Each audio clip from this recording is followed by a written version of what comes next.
ბევრი ჩვენგანი არის აქ ღამეს ათენებს, მე დილით სამსახურში მიდის, მე ცოტა ხანს დაისვენებს სახლში, მე ისევ აქ მოდის, იმიტომ რომ რაღაცნაირ პასუხისგებლობას ვგრძნობთ და ვერ ვტოვებთ აქ ერთმანეთს რა. დიდხანს ყოველ შემთხვევაში ვერ გავძლევთ ისე რომ აი მე სახლში ვიყო შვიდად მეძინოს და აქ ვიცოდე რომ ჩემი მეგობრები გარეთ არიან, მე პირადად არ გამიძლებს გული. მე ვარ ხოლმე ეგ ადამიანი, რომელიც ბატონ გიას უწოდებს ბიზნესმენს. ჩემთვის ეგ ადამიანი არ არის რექტორი.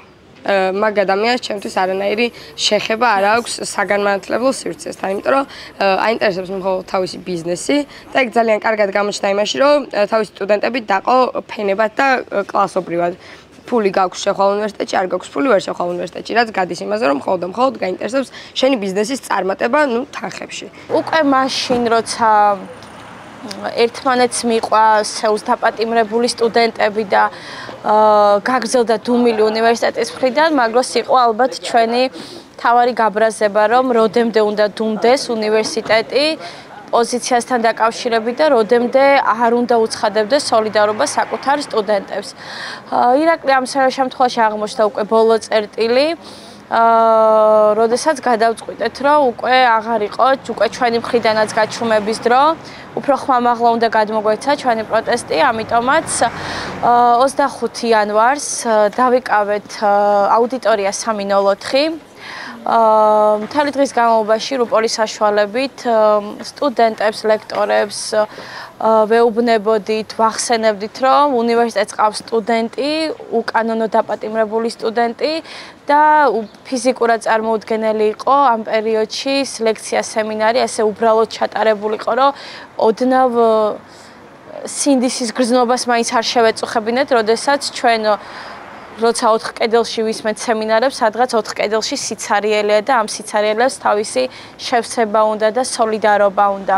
იყო ნამდვილად ძალიან რთული დღეები, არანაირი გათბობა, პლედი, ანუ არაფერი არ გშველოდა რეალურად, თუმცა იყო იმედი იმისა, რომ ვიღაცები ფიქრი იმაზე, რომ ვიღაცები ამ პერიოდში ჩვენზე უფრო ცუდ არიან, ვიღაცები შიმშილობენ, ვიღაცები 4 კედელში არიან. იყო ასევე მომენტები, როდესაც უბრალოდ დილას იღვიძებ და ვიღაცა ზევიდან გიყურებს და რაღაცნაირად გზნობ თავს თითქოს ეჭვი შეგაქვს, მაგრამ როდესაც ფიქრობ, რომ შენ სადაც ახლა ხარ მყარად, გაქვს შენი მიზანი, რისთვისაც ამას აკეთებ, ყველაფერი იმ მომენტში უკვე ძალიან მარტივი ხდება, როდესაც შენს ქმედებას, შენს პროტესტის იდეა გაქვს და ეს იდეა არის ჭეშმარიტი და გულწრფელი, არც გარეწოლა, არც უბრალოდ ქუცაში დაყრილების მოძახება შენთვის არანაირ აზრს არ წარმოადგენს. შენ მყარად ბოლომდე მიყვები შენს პროტესტს, იმიტომ იცი, რომ ამ პროტესტის უკან ძალიან ბევრი უსამართლო დასჯილი ადამიანი დგას. ჩვენ პირველ დღეს დავიკავეთ აუდიტორია 304, რომელიც მდებარეობს აი იქ. ეს აუდიტორია ახლა ჩვენ გვეკუთვნის, მაგრამ 10 დღის თავზე, როდესაც 10 დღე ანუ დაკავებული ჰქონდა უნივერსიტეტში აუდიტორია, რატომღაც სტატუს შეჩერებული სტუდენტები აღარ შეგვიშვეს უნივერსიტეტში რა.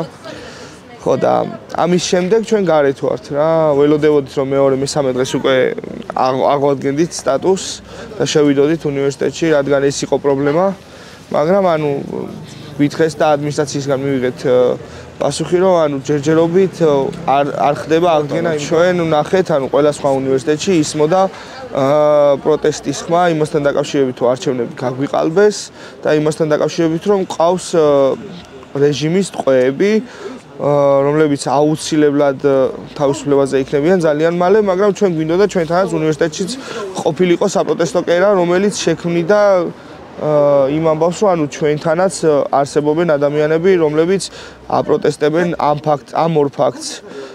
და ერთ-ერთი აქედან, ანუ ამ სინდისის პატიმრებიდან არის ჩვენი უნივერსიტეტის სტუდენტი ირაკლი მიმინოშვილი და ჩვენ მისი სოლიდარობისთვის დავიწყეთ ეს პროტესტი.